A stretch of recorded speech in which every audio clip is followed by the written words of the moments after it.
Item ಯಾವುದೇ ಇರಲಿ try ಮಾಡಿ ಆಚಿ ಚಿಕನ್ ಮಸಾಲಾ. ಬದ್ಧ ವೈರಿಗಳಂತಿದ್ದಂತ ಡಿಕೆ ಶಿವಕುಮಾರ್ ಮತ್ತು ಆರ್ ನಗರ ಕ್ಷೇತ್ರದ ಬಿಜೆಪಿ ಶಾಸಕ ಮುನಿರತ್ನ ಒಂದಾದ್ರ ಅನ್ನೋ ಚರ್ಚೆ ಎದ್ದಿದೆ.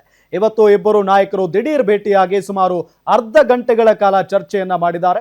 ಬೆಂಗಳೂರು ರಾಜಕೀಯ ವಲಯದಲ್ಲಿ ಸಿಕ್ಕಾಪಟ್ಟೆ ಸಂಚಲನ ಸೃಷ್ಟಿಯಾಗಿದೆ.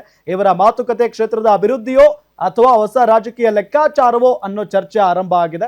ಡಿಕೆ ಬ್ರದರ್ಸ್ ಹಾಗೂ ಮುನಿರತ್ನ ನಡುವೆ ಇದೇ ಆರ್ ನಗರ ಕ್ಷೇತ್ರದಿಂದಲೇ ವಾರ ಆರಂಭ ಆಗಿತ್ತು. ಕ್ಷೇತ್ರದ ಅಭಿವೃದ್ಧಿಗೆ ಅನುದಾನ ಕೊಡ್ತಾ ಇಲ್ಲ, ಕ್ಷೇತ್ರದಲ್ಲಿ ಶಾಸಕನನ್ನೇ ಓಡಾಡೋಕೆ ಬಿಡ್ತಾ ಇಲ್ಲ, ಕ್ಷೇತ್ರದಲ್ಲಿ ಕಾಂಗ್ರೆಸ್ ಅಭ್ಯರ್ಥಿ ಗೆಲ್ಲಿಸಲು ತಮ್ಮ ಕೊಲೆಗೆ ಸಂಚು ಮಾಡಿದ್ದಾರೆ. ಹೀಗೆ ಒಂದಲ್ಲ ಎರಡಲ್ಲ 10 ಆರೋಪಗಳನ್ನ ಬಿಜೆಪಿ ಶಾಸಕ ಮುನಿರತ್ನ ಅವರು ಮಾಡಿದ್ರು. ಆದ್ರೆ ಈಗ ಕ್ಷೇತ್ರದ ಅಭಿವೃದ್ಧಿ ಕಾಮಗಾರಿಗಳ ವಿಚಾರವಾಗಿ ಡಿಕೆ ಶಿವಕುಮಾರನ್ನ ಭೇಟಿ ಮಾಡಿ ರಾಜ್ಯ ರಾಜಕಾರಣದಲ್ಲಿ ತೀವ್ರ ಕುತೂಹಲ ಮೂಡಿಸಿದ್ದಾರೆ.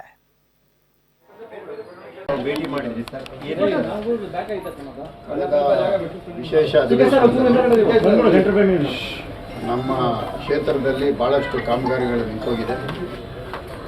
ಮತ್ತು ಸೇತುವೆಗಳು ನಿಂತಿದೆ, ಜಾಲಹಳ್ಳಿ ಸರ್ಕಲ್ಲು, ಮತ್ತು ಸ್ಕೂಲ್ಗಳು, ಹಾಸ್ಪಿಟ್ಲು, ಸ್ವಿಮ್ಮಿಂಗ್ ಪೂಲು, ಮತ್ತು ಭಾಳಷ್ಟು ಕೆಲಸಗಳು ಪೆಂಡಿಂಗ್ ಆಗಿದೆ. ಈಗಾಗಲೇ 3 ವರ್ಷದಿಂದ ನಮ್ಮ ಕ್ಷೇತ್ರದಲ್ಲಿ ಯಾವುದು ಅಭಿವೃದ್ಧಿ ಆಗ್ತಾ ಇಲ್ಲ. ಹಾಗಾಗಿ ನಮಗೆ ಒಂದು ಅರ್ಧ ಗಂಟೆ ಸಮಯ ಕೊಡಿ ಅಂತ ವಿಧಾನಸಭೆ ವಿಶೇಷ ಅಧಿವೇಶನದಲ್ಲಿ ನಾವು ಕೇಳಿದ್ವಿ. ನಾನು ಮತ್ತು ಕಾನ್ಸ್ಟಿಟ್ಯೂನ್ಸಿ ಡೆವಲಪ್ಮೆಂಟ್ ಆಗುತ್ತೆ. ನಾನು ಈಗಾಗಲೇ ಇದಕ್ಕೆ ಹಿಂದೆ ಒಂದು ಸಾರಿ ಹೇಳಿ, ಕಾನ್ಸ್ಟಿಟ್ಯೂನ್ಸಿಗೋಸ್ಕರ ನಾನು ಯಾರು ಕಾಲು ಬೇಕಾದ್ರೂ ಇಟ್ಕೊಳ್ತೀನಿ. ನನ್ನ ಕಾನ್ಸ್ಟಿಟ್ಯೂನ್ಸಿಗೋಸ್ಕರ ನಾನು ಎಲ್ಲಿ ಬೇಕಾದ್ರೂ ಬಂದು ಬೇಡ್ಕೊಳ್ಳೋಕೆ ನಾನು ಸಿದ್ಧವಾಗಿಲ್ಲ. ಆ ಕೆಲಸ ನಾನು ಇವತ್ತು ಮಾಡಿದ್ದೀನಿ, ಮಾಡಿಕೊಡ್ತಾರೆ ಅನ್ನೋ ನಂಬಿಕೆ. ಏನ್ ಮೇಡಮ್ ಇದು ಆಶ್ಚರ್ಯ ಅನಿಸ್ತಿದೆ. ಯಾರಿಗೆ ಬಗ್ಗಿದ್ದಾರೆ? ಡಿ ಕೆ ಶಿವಕುಮಾರ್ ಅವ್ರಿಗೆ ಮುನಿರತ್ನ ಅವ್ರ ಬಗ್ಗೆ ಯಾಕೆ ಗೊತ್ತಿಲ್ಲ. ಕ್ಷೇತ್ರದ ಅಭಿವೃದ್ಧಿ. ಈಗ ಮುನಿರತ್ನ ಅವರು ಕೊಡ್ತಾ ಇರುವಂತಹ ಸ್ಟೇಟ್ಮೆಂಟ್ ನೋಡಿದ್ರೆ 2 ತರ ಅರ್ಥ ಬರುತ್ತೆ. ಒಂದು, ನನ್ನ ಕ್ಷೇತ್ರದ ಅಭಿವೃದ್ಧಿಗೆ ಬೆಂಗಳೂರು ಉಸ್ತುವಾರಿ ಸಚಿವರ ಹತ್ರ ಹೋಗಿ ನನ್ನ ಬೇಡಿಕೆಗಳನ್ನು ಸಲ್ಲಿಸಿದ್ದೇನೆ ಅಂತ. ಇವರ ಇಬ್ಬರ ಹಿಂದಿನ ಹಿಸ್ಟ್ರಿ ನೋಡಿದ್ರೆ, ಇವರಿಬ್ಬರ ಹಿಂದಿನ ಅದೇನ ದ್ವೇಷಮಯವಾದಂತಹ ಒಂದು ಹಿಸ್ಟ್ರಿ ನೋಡಿದ್ರೆ ಎಲ್ಲ ಒಂದ್ ಕಡೆ ಡಿ ಕೆ ಶಿವಕುಮಾರ್ ಅವರು ಅವರ ಕಾನ್ಸ್ಟಿಟ್ಯೂಯೆನ್ಸಿಗೆ ಸಪೋರ್ಟ್ ಮಾಡ್ತಾ ಇಲ್ಲ. ಹಾಗಾಗಿ ಸ್ವತಃ ನಾನು ಬಂದು ಅವ್ರ ಮನೆಗೆ ಬಂದು ಅವರನ್ನ ಭೇಟಿ ಮಾಡಿ ಲಿಖಿತ ರೂಪದಲ್ಲಿ ಬೇಡಿಕೆಗಳನ್ನ ಇಟ್ಟು ನನ್ನ ಕ್ಷೇತ್ರಕ್ಕೆ ನನ್ ಯಾರ್ ಕಾಲ್ ಬೇಕಾದ್ರೂ ಹಿಡಿಯೋದಕ್ಕೆ ರೆಡಿ.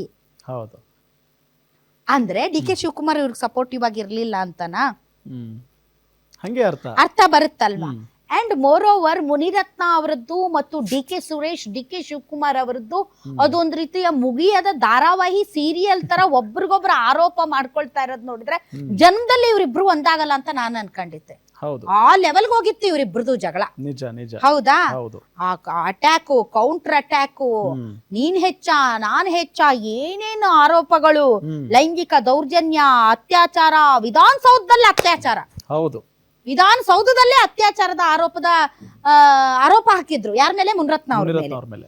ಗ್ಯಾಂಗ್ ರೇಪ್, ಮಹಿಳೆಯರ ಮೇಲೆ ದೌರ್ಜನ್ಯ, HIV ವೈರಸ್ ಇಂಜೆಕ್ಷನ್. ಏನೇಳಿ?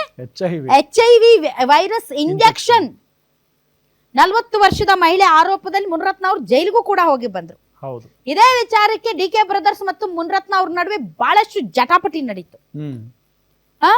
ಆಮೇಲೆ ಜಾತಿನಿಂದನೇ ಆರೋಪ. ಈ ತರ ಅಲ್ಲ, ಇದ್ರಲ್ಲೆಲ್ಲ ಇವ್ರು ಮಾಡಿಲ್ಲ, ಡಿ ಕೆ ಶಿವಕುಮಾರ್ ಅವ್ರು ಮಾಡಿದ್ದಾರೆ ಅಂತ ನಾನು ಹೇಳಿಲ್ಲ. ಬಂದಂತ ಆರೋಪಗಳ ವಿಚಾರದಲ್ಲಿ ಒಬ್ಬ ಮಹಿಳಾ ಪೀಡಕ, ವಿಧಾನಸೌಧದಲ್ಲಿ ರೇಪು, ಇಂಥವೆಲ್ಲ ಇವ್ರು ಮಾತಾಡಿದ್ರು. ಹೌದಾ? ದೇಹದಲ್ಲಿ ಬ್ಯಾಡ್ ಕೊಲೆಸ್ಟ್ರಾಲ್ ಜಾಸ್ತಿ ಆದಾಗ ಹಾರ್ಟ್ ಅಟ್ಯಾಕ್ ಆಗೋ ಚಾನ್ಸಸ್ ಜಾಸ್ತಿ. ಇತ್ತೀಚೆಗಂತೂ ಸಿಕ್ಕಾಪಟ್ಟೆ ನ್ಯೂಸ್ನ ಕೇಳ್ತಾನೆ ಇದ್ದೀವಿ. ಸೊ ಬ್ಯಾಡ್ ಕೊಲೆಸ್ಟ್ರಾಲ್ನ ಕಮ್ಮಿ ಮಾಡೋದಕ್ಕೆ ಉತ್ತಮವಾದ ಆಹಾರ ತುಂಬಾ ಇಂಪಾರ್ಟೆಂಟ್. ಜೀನಿ ಸ್ಲಿಮ್ ಯೂಸ್ ಮಾಡಿ. ಕರೆಕ್ಟ್. ಜೀನಿ ಸ್ಲಿಮ್ನಲ್ಲಿ ಇರುವಂತಹ ಎಷ್ಟೋ ಆಹಾರ ಧಾನ್ಯಗಳು ಕೊಲೆಸ್ಟ್ರಾಲ್ ಲೆವೆಲ್ನ ಕಮ್ಮಿ ಮಾಡೋದಕ್ಕೆ ಹೆಲ್ಪ್ಫುಲ್ ಆಗುತ್ತೆ. ಸೊ ಹೆಲ್ದಿ ಆಗಿರಿ, ಜೀನಿ ಸ್ಲಿಮ್ನ ಯೂಸ್ ಮಾಡಿ. ಆಮೇಲೆ ಇನ್ನೊಂದು ವಿಚಾರ, ಇದು ಯಾವುದು, ಇದು ಆರ್ ನಗರ ವಿಧಾನಸಭಾ ಕ್ಷೇತ್ರದಲ್ಲಿ ಡಿ ಕೆ ಶಿವಕುಮಾರ್ ಅವರು ಆಸ್ ಅ DCM ಮತ್ತು ಬೆಂಗಳೂರು ಉಸ್ತುವಾರಿ ಸಚಿವರಾಗಿ ಒಂದು ಕಾರ್ಯಕ್ರಮ ಹಮ್ಮಿಕೊಂಡಿದ್ರು. ಏನದು ಕಾರ್ಯಕ್ರಮ? ಬೆಂಗಳೂರು ನಡಿಗೆ. ಬೆಂಗಳೂರು ನಡಿಗೆ ಬೆಂಗಳೂರಿನ ಎಲ್ಲಾ ಕ್ಷೇತ್ರದಲ್ಲೂ ಕೂಡ ನಡೆಯುವುದರ ಮೂಲಕ ಜನರ ಸಮಸ್ಯೆಗಳನ್ನ ಆಲಿಸುವುದು, ಆ ಕ್ಷೇತ್ರದ ಸಮಸ್ಯೆಗಳನ್ನ ಕಣ್ಣಾರೆ ಕಾಣುವುದು. ಆತರ JP ಪಾರ್ಕ್ ಹೋಗಿದ್ರು. ಯಾರು? ಡಿ ಕೆ ಶಿವಕುಮಾರ್ ಅವರು. JP ಪಾರ್ಕ್ ಹೋದಾಗ ಸ್ಥಳೀಯ ಶಾಸಕರಾದಂತ ಮುನಿರತ್ನ ಅವ್ರನ್ನ ಆಹ್ವಾನ ಮಾಡಿಲ್ಲ. ಅಂಡ್ ಅವರ ಬಗೆಗೆ ಸ್ಟೇಜ್ ಮೇಲೆ ಪೋಸ್ಟರ್ ಹಾಕಿಲ್ಲ. ಅನ್ನೋ ಕಾರಣಕ್ಕೆ ಅವತ್ತು ಎಷ್ಟು ಡ್ರಾಮಾ ಮಾಡಿದ್ರು ಮುನಿರತ್ನ ಅವರು. ನಿಜ. ಆ ಕಾರ್ಯಕ್ರಮಕ್ಕೆ ಹೆಂಗೋದ್ರು ನೆನ್ಪಿದ್ಯಾ ನಿಮ್ಗೆ? ಹೋಗಿದ್ರು ಹೆಂಗೆ? ಸಾಮಾನ್ಯರಂತೆ ಅಲ್ಲ, ಗಣವೇಶಧಾರಿಯಾಗಿ ಹೋಗಿದ್ರು. ಹೌದೌದು, ಕರೆಕ್ಟ್ ಮ್ಯಾಮ್. ಗಣವೇಶ ಸಂಘದ ವೇಷ, ಸಂಘದ ಯೂನಿಫಾರ್ಮ್ ಹಾಕೊಂಡು ಹೋಗಿದ್ರು ಅವರು. ಕರೆಕ್ಟ್. ಗಣವೇಶಧಾರಿಯಾಗಿ ಹೋಗಿ ನನ್ ಕರ್ದಿಲ್ಲ ಹಂಗ್ ಹಿಂಗ್ ಅಂತೇಳಿ ಫುಲ್ ಆರೋಪ ಮಾಡಿದ್ರು ಅವತ್ತು JP ಪಾರ್ಕ್ ಅಲ್ಲಿ. ಆಮೇಲೆ ಅವಾಗ ಹೈಡ್ರಾಮಾ ನಡೀತು. ಬಿಜೆಪಿ ಮತ್ತು ಕಾಂಗ್ರೆಸ್ ಕಾರ್ಯಕರ್ತರ ನಡುವೆ ಮಾತಿನ ಚಕಮಕಿ ಎಲ್ಲಾ ನಡೀತು. ನೀನೆಚ್ಚ ನಾನೆಚ್ಚ, ನಿಂದ ಬಯಲ್ ಮಾಡ್ತೀನಿ ಅಂತ ಏನ್ ಇಬ್ರು ಒಬ್ರಿಗೊಬ್ರು. ಹೌದು.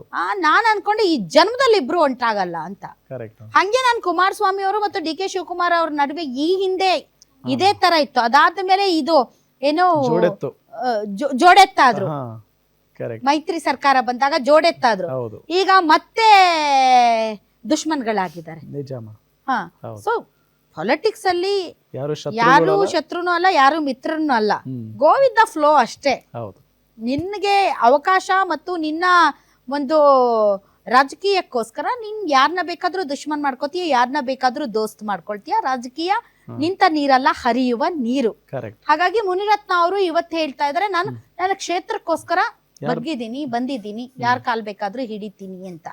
ಸೊ ಆ ವಿಚಾರದಲ್ಲಿ ಇವತ್ತು ನಾನು ಈಗ ಅಲ್ಲೊಂದಿದೆ ಏನು ಅಂತಂದ್ರೆ, ಕುಸುಮಾ ಅವರು ಇವರ ಪ್ರತಿಸ್ಪರ್ಧಿ ಆಗಿದ್ದವರು.